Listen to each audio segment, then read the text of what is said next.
Hey, friends, welcome back to the podcast.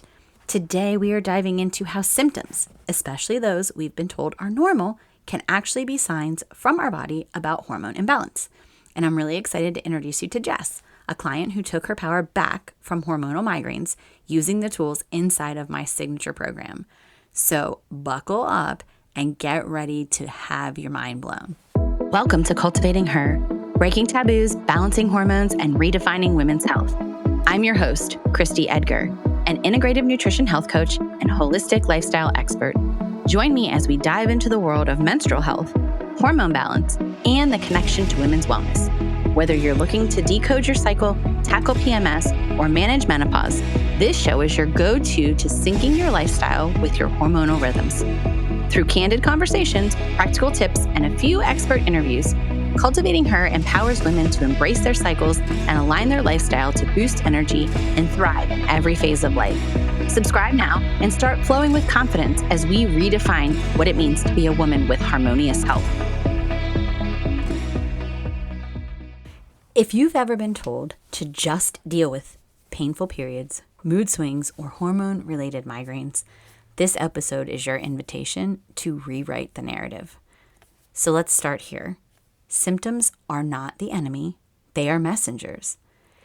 As women, we've been conditioned to ignore or suppress the signs our body gives us, whether it's mood swings before our period, hormonal migraines, night sweats, or stubborn weight gain. We're told it's just part of being a woman. But what if I told you those symptoms are actually your body's way of whispering that something is off? Hormones are messengers, and when they're out of balance, they send signals. Some of the most common signals of hormone imbalance include cyclical migraines, breast tenderness, periods that feel like a war zone, midday crashes or wired at night insomnia, bloating and weight you can't seem to lose no matter how healthy you eat, and mood swings that feel out of character. None of these are random. They're all traced back to how your body manages stress, blood sugar, detoxification, and inflammation. And here's the key. These things all affect your hormones. When we start to see symptoms not as problems to medicate away, but as clues, we shift from frustration to empowerment. Think of it like this. Your body is constantly trying to bring you back into balance. But if the inputs, your food, your thoughts, your environment, are working against you, those whispers get louder. They become migraines, they become burnout. And that's what this episode is about. How to decode the symptoms, support the root systems, and reset your hormone health in a way that feels aligned, not overwhelmed. So let me introduce you to Jessica. Share a little bit about why you chose the Rooted in Health program. So my main focus was because I suffer from hormonal migraines, and I know that they're based on how my hormones work in my body, and that's essentially what your program focuses on. And so I was hoping with your assistance and knowledge that I could maybe get a little bit of a handle on things and reduce the amount of migraines that I get. Well, and let's for context, you have controlled the migraines before through eating and changing some habits and lifestyle stuff, Correct. correct? Okay. Yes, correct. So program started. Explain a little bit about what you discovered through the process of doing the hormone reset and kind of eating for your hormones and following the 30-day cycle. What did Okay, you so discover? I discovered there was a lot of added bonuses outside of the migraine factor with just the way that I overall felt, the energy level that I had.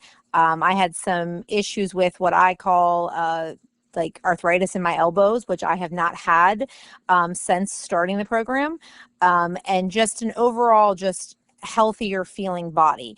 Unfortunately, the migraines did not cease, but instead kind of increased, not so much in intensity, but in the amounts of migraines that I was getting. So that was a little discouraging, but But I what did wasn't we giving up. discover about the timing of the migraines?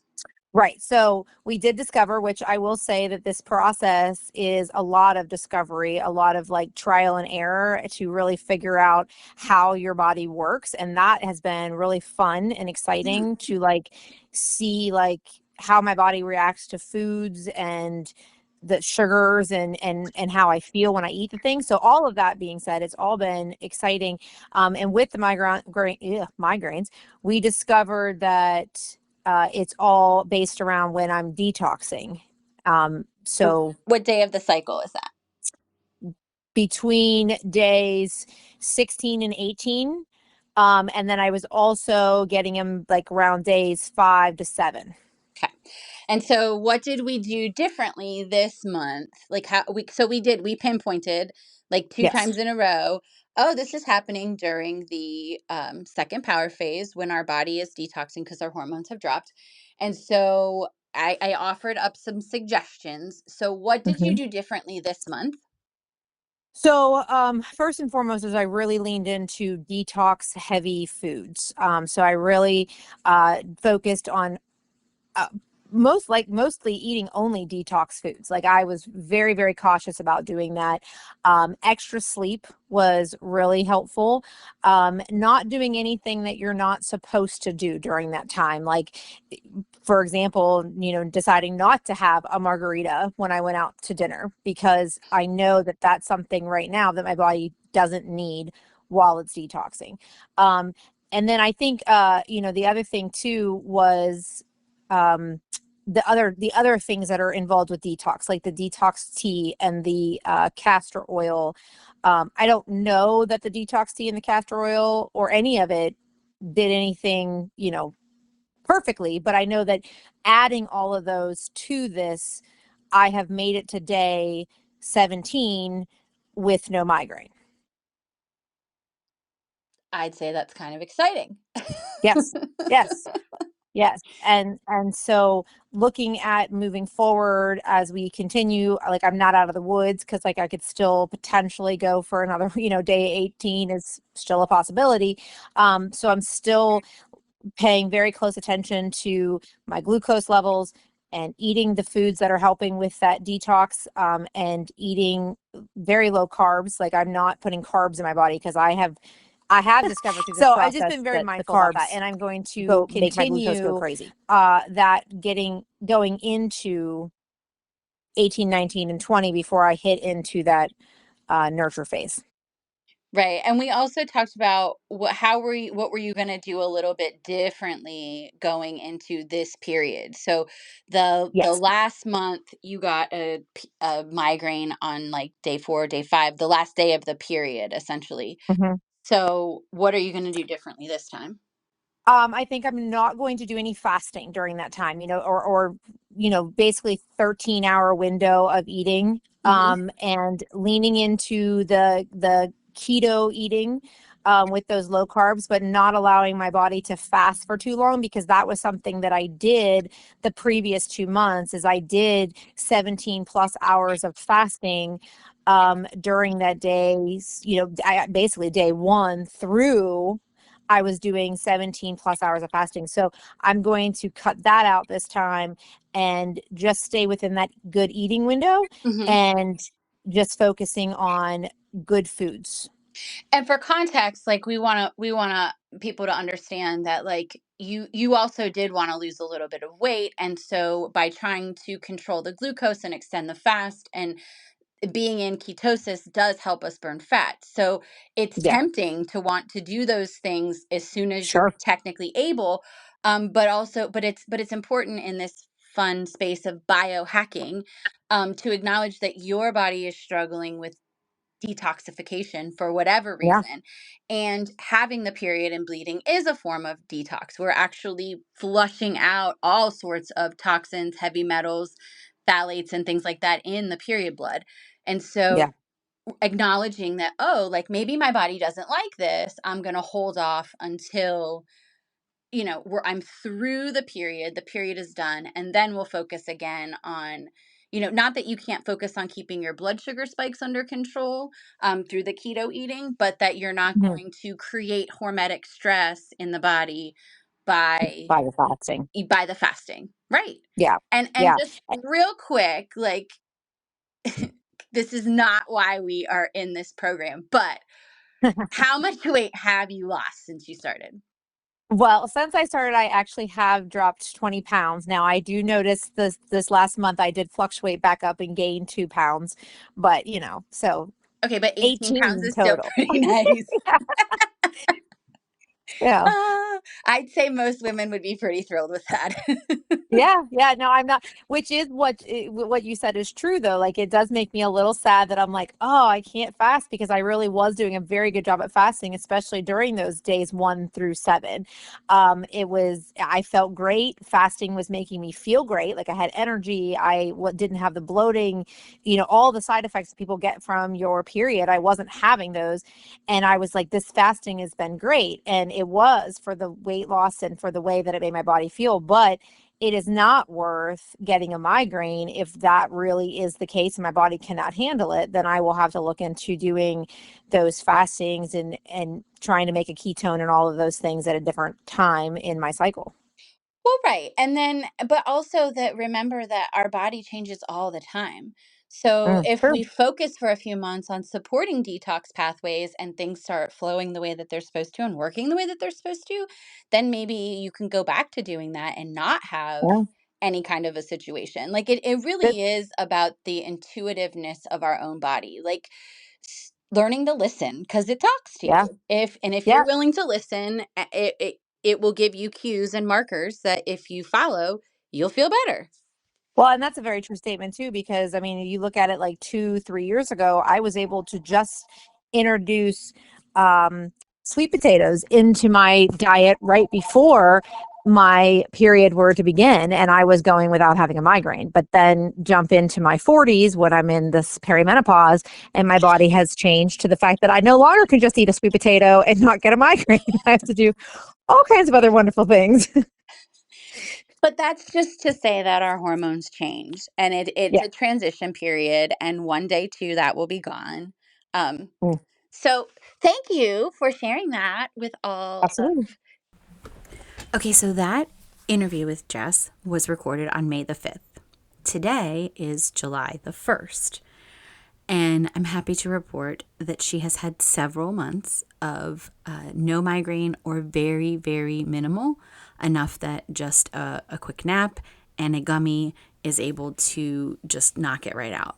So, and that's just her understanding that during her prickly phase, day 16 to 19, she has to really focus on detox foods, and then she is not fasting at all during her actual period.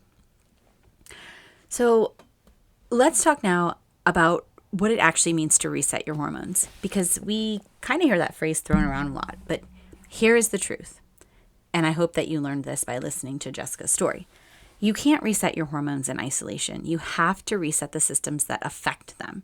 So in my program, we focus on 3 foundational systems. The first is blood sugar. The second is the nervous system. Hello, cortisol. And the third is the detox pathways. So why blood sugar? Because glucose spikes trigger a roller coaster that affects everything from your energy to your estrogen.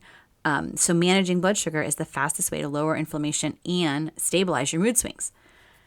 Well, what about the nervous system? Because cortisol, our stress hormone, is kind of bossy. When it's high, it suppresses reproductive function. That's why chronic stress leads to irregular cycles, low libido, and the migraine. And then detox, of course, because hormones don't just need to be made, they need to be cleared, especially estrogen. When detox is sluggish, estrogen can build up, and that can show up as heavy periods, fibroids, PMS, and more. So inside of the program, we work through education, empowerment, and integrity. Education is so that you finally understand what your body's doing and why. Empowerment so you can make changes based on your cycle, not a cookie cutter plan, because the future of women's health is personal, not prescriptive. And then, of course, integration so that it becomes a way of life and not just a 30-day fix. Like, again, back to Jessica's story, it was one thing at a time, one discovery at a time, one change at a time. And one of our biggest mindset shifts that I teach is it's not about doing more. It's about aligning your choices with your biology. When you do that, the healing compounds, just like with Jessica. First, we pinpointed the times that correlated detox, and so that became her strategy. Sounds intense, right? But it's not. We got something else. Let's talk about the word biohacking. That's intense. It's been dominated by cold plunges, keto, and intermittent fasting apps. But the truth is, women need a different kind of biohacking, one that honors our rhythm, one that understands we're not designed to operate the same every day. Okay?